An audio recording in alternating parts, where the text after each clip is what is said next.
Hello, welcome. It's festive season and Christmas is here again. Thank you for joining us on Business Week, coming to you from our studios here in Lagos. I am Frank Komalape. Here's what's coming up on Business Week.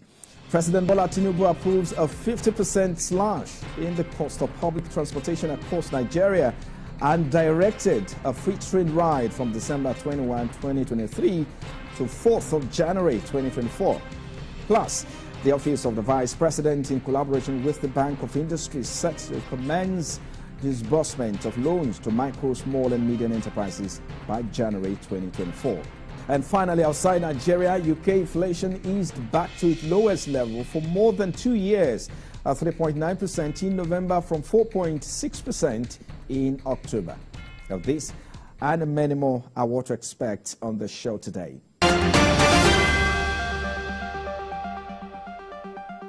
Thank you for joining us, everyone. Let's begin with major stories that made headline in the course of the week. We begin now to tell you that the Office of the Vice President, in collaboration with the Bank of Industry, is set to commence the disbursement of loans to micro, small and medium enterprises by January 2024. The Senior Special Assistant to the President on Job Creation and MSMEs Office of the Vice President, Mr. Temitola Adekunle Johnson, made this known. In a statement in Abuja, Mr. Adekunle Johnson said the move is part of an effort in keeping to President Bola Tinubu's promise to support the transformation of MSME space in the country. He said the loans totaling about 75 billion naira will be given to small businesses nationwide at an interest rate of 9% to provide massive support for MSME sector. And away from there now, in the spirit of the Yuletide celebration, President Bola Tinubu has approved a 50% slash in the cost of public transportation across Nigeria. The president also directed that all train rides across Nigeria will be free from today, from Thursday, December 2021 to 4th of January 2024. According to the Minister of Solid Minerals, Mr. Dele Alaki, while addressing State House correspondent at the Presidential Villa in Abuja, said the committee which he chairs had already met with all relevant transportation bodies across Nigeria and reached an agreement that the government will bear 50% cost of transportation. And still in the course of the week, let's tell you that the country's seed regulatory authorities are strengthening efforts to improve the industry's digitalization. The move is to align the industry with global best practices. Lara Folanyo has details. The sustainability and development of the nation's seed industry is critical to ensuring food security in the country. Existing measures towards attaining this include the regulatory authorities seeing to it that seed companies are exposed to areas that increase competitiveness of their commodities in the global seed space. The talks here are geared towards empowering beneficiaries with digital seed certification knowledge through the Seed Tracker platform.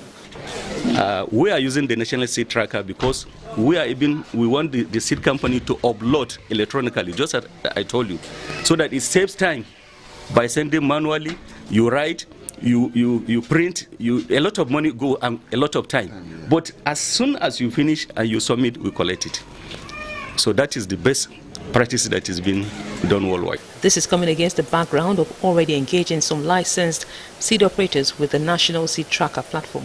The focus in the seed sector at the moment is on strengthening and boosting capacities of stakeholders in the seed value chain in line with government targets of making quality seeds available to farmers. Mr. President has already declared an emergency on food, therefore taxing the ministry by all means to make sure that food is available.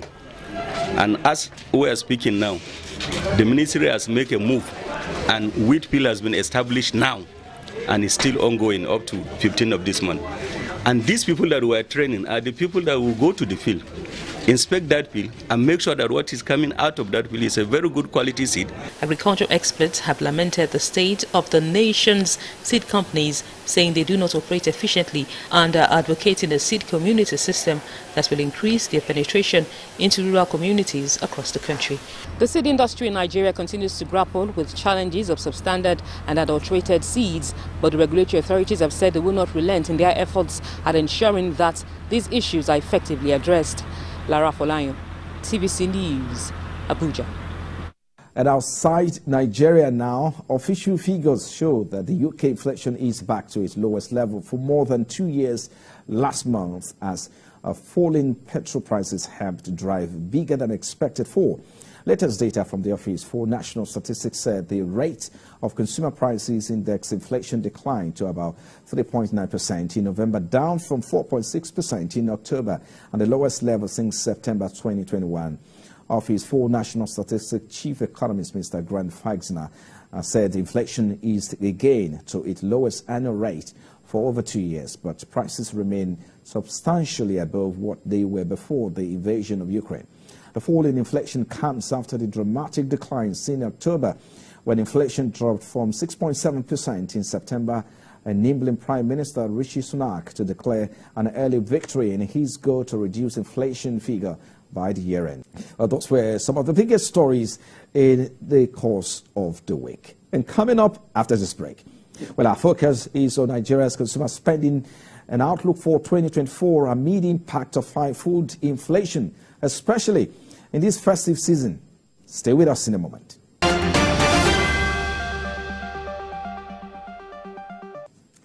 Thank you, everyone. Let's get into our conversation for today. Amid the festive season, Nigerians are finding it more difficult to feed themselves as food inflation rose to 32.84% in November.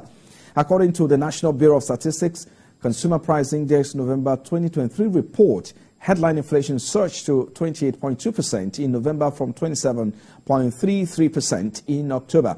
Well, the cost of food rose highest in Kogi, Kwara, and Rivers State, where food inflation in each state surged to 41.29%, 40.72%, and 40.22%, respectively.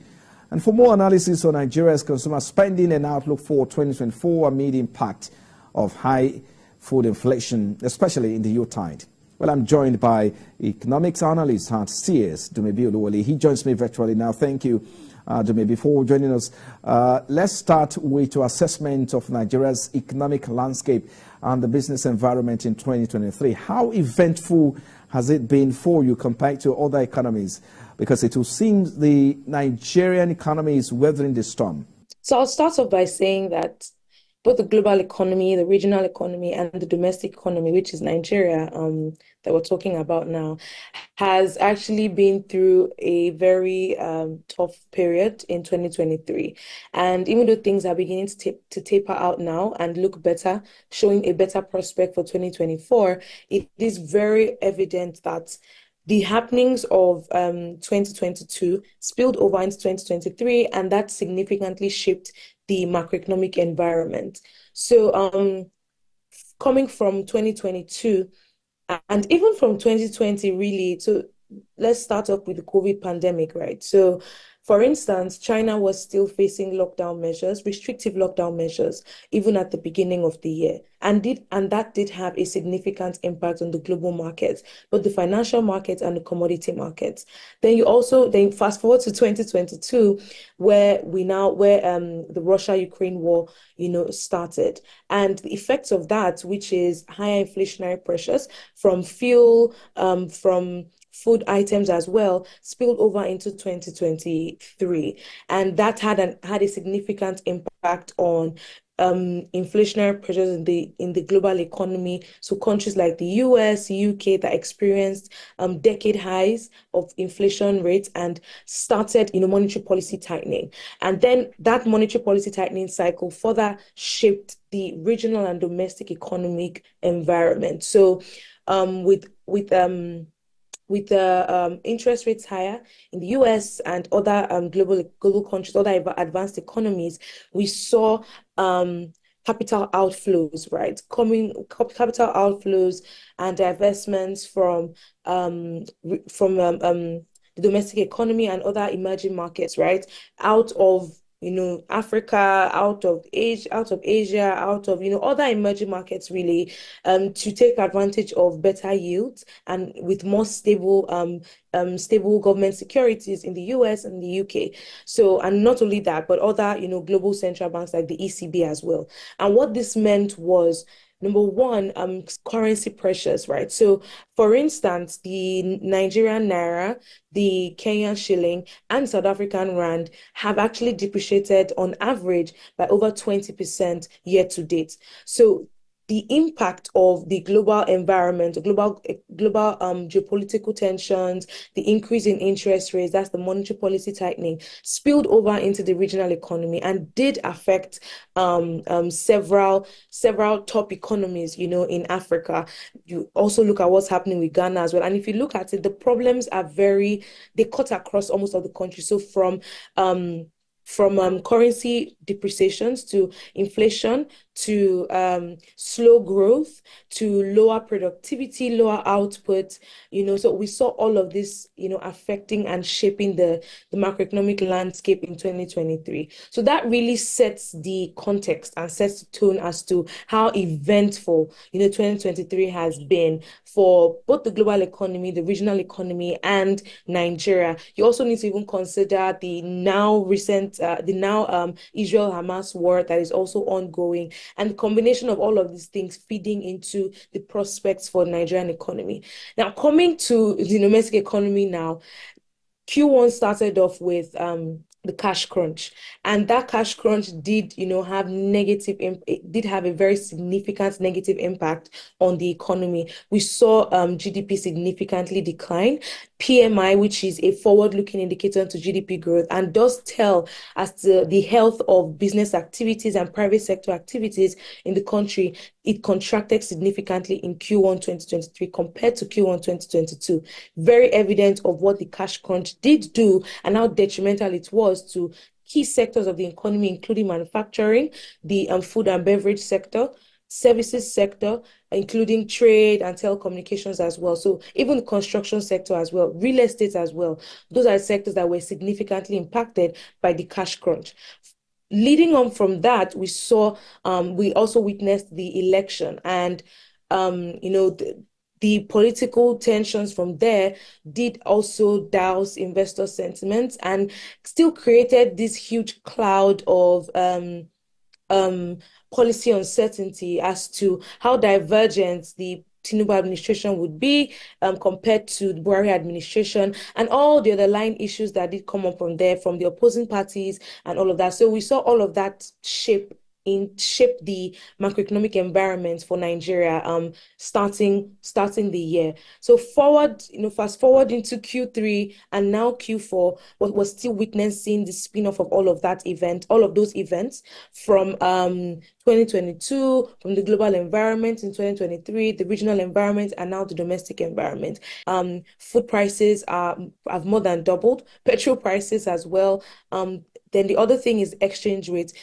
We've seen high volatility with the naira, and this is due to, issues with FX supply, and also, considering the FX reforms that Nigeria also, embarked on immediately after the election.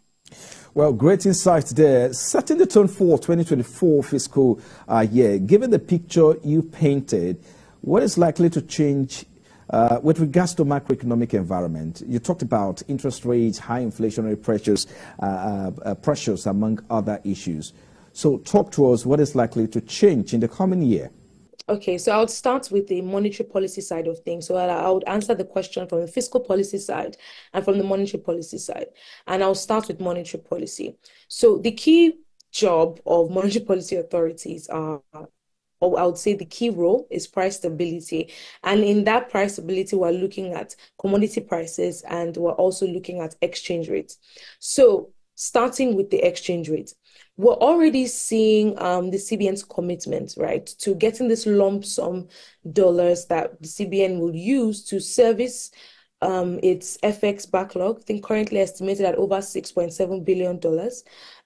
And we're also seeing that the government would also get, some funds to continue intervening in the FX market. And what this is signaling is that a more committed CBN to addressing the FX issues is good enough to gradually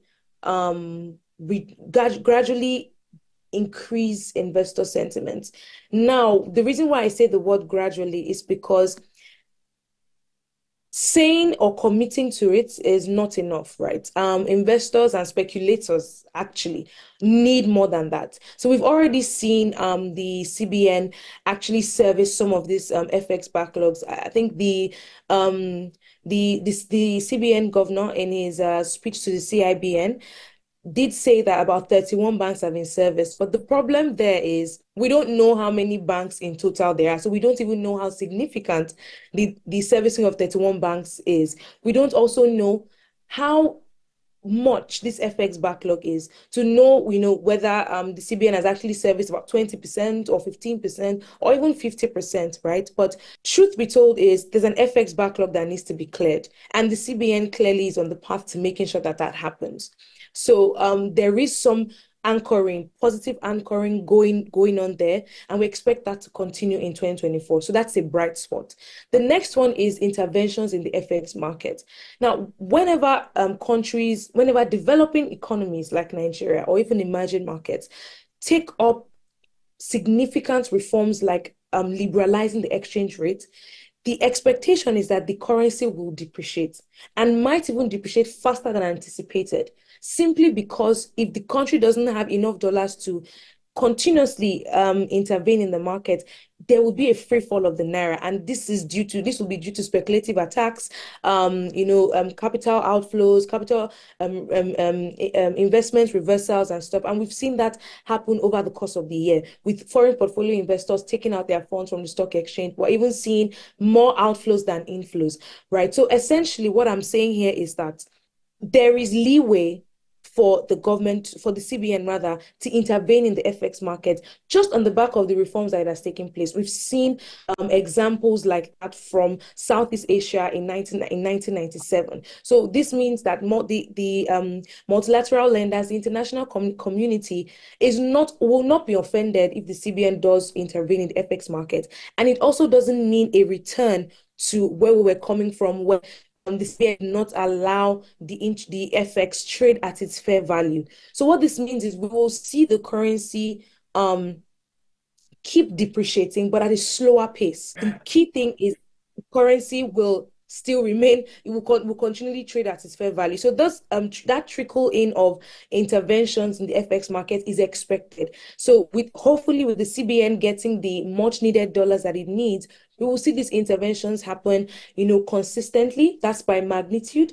And it would also happen at a very substantial pace, substantial amount. So meaning that it wouldn't be in trickles, you understand? So it will be consistent, and that way they're able to positively anchor investor expectations, reduce speculative attacks on the naira, and keep the naira relatively stable. So, and what this now means for businesses is that a business now knows where the naira might be able to trade at or will be able to trade at, and that enables planning.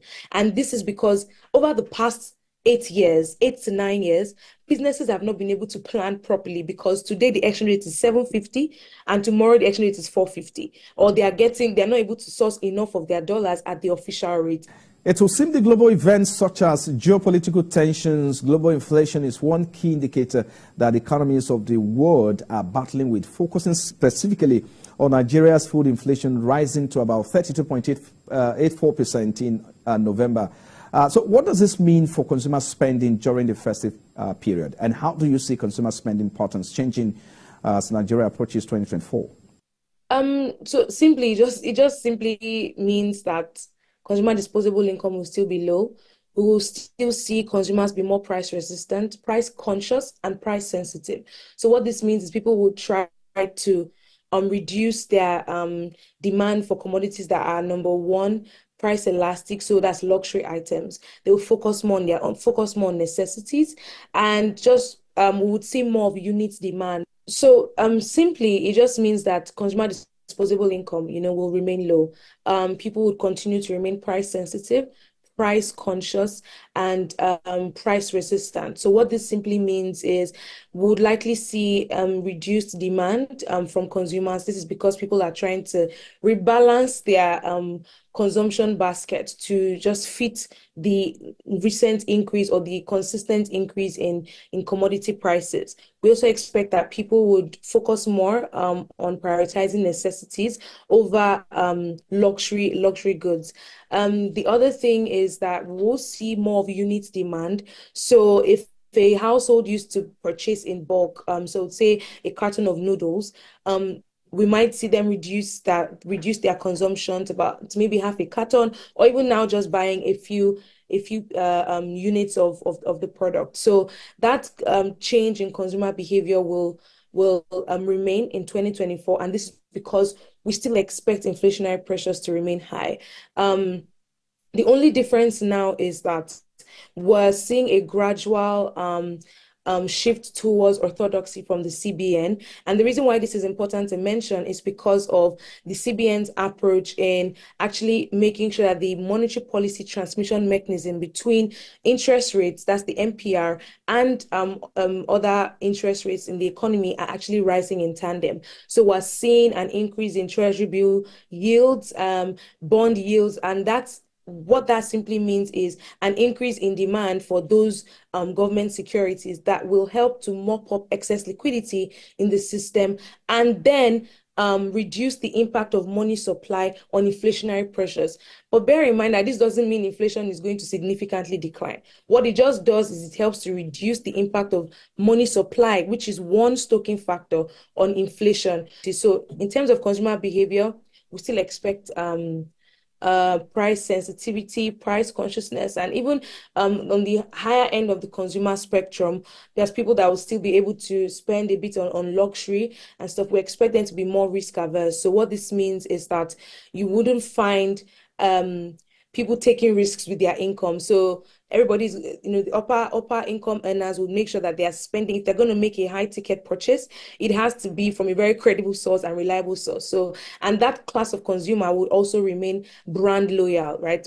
But then again, we'll still see that reduction in consumer spending. I needed to speak to measures or options the government can adopt to improve consumer confidence and boost spending. I think we need to talk about that. Very, very important. What are the measures that are available for the government to adopt here? I mean, I guess in terms of options that the government can take to boost consumer spending, I would say, I think I always say this and I'll just keep reiterating. The government's role is to create an enabling environment for businesses to thrive. How people will be equipped with more income to spend more is if there are actually jobs open for them to, earn money, right? And the only way that can happen is if businesses are confident enough to set up shop in Nigeria. Over this past, 4 significant multinationals across FMCG and the healthcare sector. So we need more businesses to open up, and the only way that can happen is if the environment is enabling enough. So in terms of sorting out infrastructure, logistics, costs issues, the government needs to, that's on the fiscal side of things now, the government needs to be very proactive to ensure that these companies and these businesses are confident enough to set up shop. So there's no room for policy uncertainty. There's no room for what's the word now, for government spending that is not going to trickle down to the grassroots. And what I mean by this is there's no room for flamboyant government spending. If we're going to create a budget and that would prioritize capital expenditure, the capital expenditure items have to be big ticket ones in terms of the socio-economic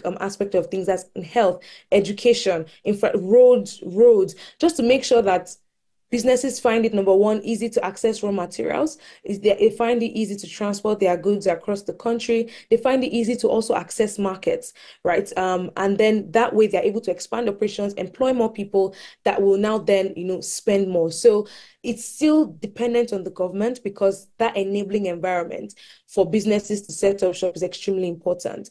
And aside from the fiscal authorities doing their part and monetary policy authorities doing their part, there has to be cohesion and a consolidation in whatever policies that they take up. We cannot be seeing a contractionary fiscal monetary policy, which is, I'm trying to reduce government spending. Also, this is just an example, a hypothetical example, and an expansionary monetary policy. It wouldn't work, right? So, and it has to be tailored significantly to how unique Nigeria's economy is. Well, I'm going to let you go, maybe, but let's consider this last question before I let you go. We know that consumer spending cannot improve without improving purchasing power of average Nigerians. So how do you think the ongoing reforms of this administration will impact on household income in the coming years? Spending, of course, will improve if household income improves significantly, isn't it? So you're very right in saying that there is a direct link between the structural reforms and how they unlock productivity, and then will now trickle down into like household spending and stuff. So I did explain how that, with these structural reforms, the government does stick to it and see them to the letter. This combined with a return to monetary policy orthodoxy will positively anchor, investor and business sentiment, encouraging more businesses to either set up shop or remain in Nigeria and then possibly expand their operations. And an increase in business operations that will translate to increased productivity. And what that would mean is that they're able to employ more people, and that would now translate into better incomes for consumers, and even increased income for it would translate to increased income for consumers, and also encourage more people, because encourage income from other individuals who were probably unemployed before. So simply put, there is a bright spot if we're able to stick with these reforms. And the direct link is with the reforms accompanied with better government spending in terms of infrastructure that would eventually still aid, these businesses in terms of productivity, and the return to monetary policy orthodoxy. We should see an increase in output and productivity from businesses that would employ more people and increase their income, that then would now translate into better, consumer spending. But then again, it's important to highlight the fact that reforms don't translate into better living standards overnight. It's not a short-term thing. It's more of a long-term thing. And if the government is able to see it through the end, we should be able to see consumer spending pick up, from 2025. So up until 2024, we still, from next year, we still expect consumer spending to be capped. And this is because inflationary pressures are still high. We still expect inflation to remain high. So that shock to consumer spending will continue to feed into how consumers behave and how they consume and how they spend. So that would continue to be there. But if a government is able to stick to these reforms, provide necessary infrastructure, and take advantage of things like our special economic zones, we should see consumer spending start picking up from 2025, 2026. Well, I think we'll have to leave it there. Thank you so much, Dumebi, for your time. Economics analyst at Steers, Dumebi Oduwole, thank you for coming on the program. A Merry Christmas to you. Thank you. Bye. Well, and that's our show for this week. I thank you for staying with us. It's 2 days to Christmas. Stay safe and have a wonderful celebration. I am Frank Komalape. I'll see you again.